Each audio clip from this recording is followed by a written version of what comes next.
Welcome back to free class મિત્રો. આજે આપણે ધોરણ 4 વિષય હિન્દી સ્વાધ્યાય પોથી ભાગ 4નું પ્રકરણ નંબર 3 ગિનતી 1 से 20 તક એ સમજીએ. જેમાં પ્રશ્ન નંબર 1 છે પઢીએ સમજીએ બોલીએ. આમાં આપણે વાંચવાનું છે અને ગિનતી બોલવાની છે, જેમ કે લખવાની છે અને બોલવાની છે કે 1 2 3 4 5 6 7 8 9 से लेके कुल 20 तक गिनती है. उसके बाद प्रश्न नंबर 2 है अंकों का अनुलेखन कीजिए. જે અંક લખેલો હોય તેની સામે એ અંક 6 વખત લખવાનો છે.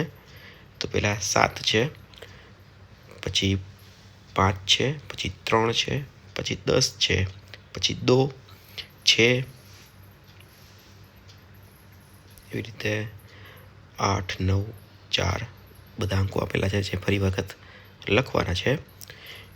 એવી જ રીતે પ્રશ્ન નંબર 3માં છે સહી વિકલ્પ ચૂનકર રાઈટ કી નિશાની કીજીએ. જેમાં પેલો 5 છે તો ઓપ્શન એ માં 5 સાચો રીતે લખેલો છે. એવી રીતે 7 છે તો ઓપ્શન બી માં 7 ત્રિકોણ છે. એવી જ રીતે પ્રશ્ન નંબર 3માં 11 છે, ઓપ્શન એ માં 11 બરાબર રીતે લખેલું છે. અને ચોથામાં 17 છે, ઓપ્શન બી માં 17 બરાબર રીતે લખેલું છે. ત્યારબાદ પ્રશ્ન નંબર 5માં 20 છે, જે ઓપ્શન સી માં 20 બરાબર રીતે લખેલું છે. ત્યારબાદ પ્રશ્ન નંબર 6માં 6 છે, જે 6 બરાબર ત્યાં કરેલા છે ઓપ્શન નંબર એ માં. અને 7માં 9 છે, સોરી 1 છે, જે ઓપ્શન બી માં બરાબર રીતે કરેલો છે. ત્યારબાદ 8માં 12 છે, જે ઓપ્શન સી માં છે, જેની સામે રાઈટ નિશાની આવશે. અને 9માં 3 છે, જે ઓપ્શન એ માં છે, જેની સામે રાઈટ નિશાની આવશે. એવી રીતે 10માં 19 છે, જે ઓપ્શન ડી માં સાચી રીતે લખેલા છે, તો એની સામે સાચાની નિશાની આવશે. એવી રીતે પ્રશ્ન નંબર 4માં गिनती को क्रमानुसार जोड़कर चित्र पूर्ण कीजिए और उसमें मनपसंद रंग भरिए. જેમાં 1 से लेके 20 तक गिनती है जो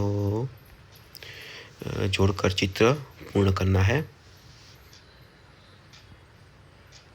उसके बाद प्रश्न नंबर 5 है रिक्त स्थानों की पूर्ति कीजिए. જેમ કે 3 ની સામે 3 શબ્દમાં લખેલા છે, જેમાં 6 લખેલું છે, 13 છે, 7 છે, 4 છે, 1 છે, 16 है, 18 है, 18 है, 10 है, बाद में 9 है, 5 है, 20 है, 11 है, 9 है और 15 है.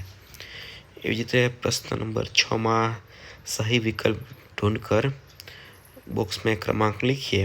જેમાં પહેલું 7 છે, એની સામે લખેલું છે 13 અને 5. બીજું છે 8, જેમાં 11 અને 3 લખેલું છે. પછી 13 છે, 1 અને 8 લખેલું છે. પછી 11 છે, જેમાં 2 અને 6 લખેલું છે. અને પછી 4 છે, એની સામે 4 લખેલું છે 6ની સામે. એવી રીતે પ્રશ્ન નંબર 7 છે चित्र की संख्या गिनकर अंक और शब्द में लिखिए.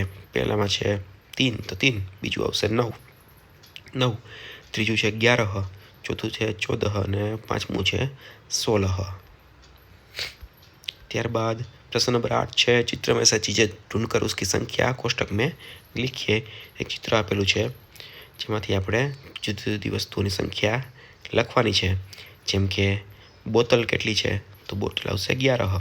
फूलदान કેટલી છે, फूलदान 1 છે. बॉल कितने हैं, बॉल 4 है. कार कितनी है, तो कार 3 है. बच्चे कितने हैं, बच्चे 3. और बस कितनी है, तो कि 1. આ સાથે આપણે અહીંયા સ્વાધ્યાય પોથીમાં ભાગ પૂરો થાય છે. See you in the next video. Thank you.